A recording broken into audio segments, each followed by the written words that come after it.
Високо проблематична останува слободата на говор во земјава, а државата преку рекламите ги контролира медиумите, изјави Мартин Клаудски, раководител за соработка при делегацијата на Европската унија во земјава.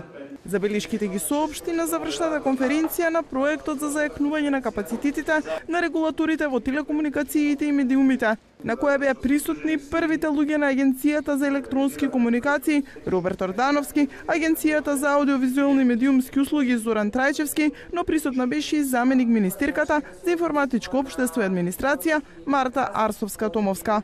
Клаудски порача државните пари да се трошат на реклами, што се од јавен интерес, а не за промоција на владините активности. The Commission notes that while the more technical area of electronic communications is progressing, the situation as regards freedom of expressions continues to be highly problematic.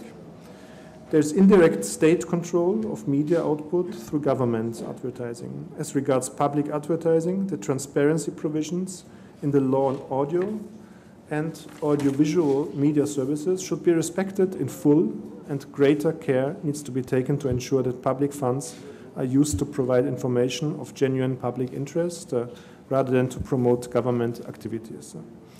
The renamed Media Regulatory Authority, the Agency for Audio and Audiovisual Media Services, expanded monitoring the content of programs, media ownership and market concentration. However, there continue to be concerns about the fairness, the objectivity and transparency of this approach.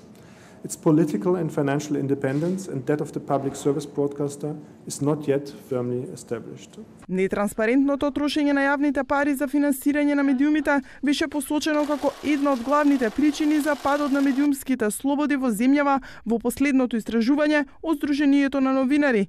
При сметките на ЗНМ покажуваат дека во првите 3 месеци од годинава националните телевизии и весници добиле 6 милиони евра државни пари за реклами. Дел од медиумите ги негираа сумите, објаснувајќи дека бројките не ги одразуваат реалните приходи на телевизиите, бидејќи пресметките се правени според официјалните ценовници, а не се пресметани дадените попусти.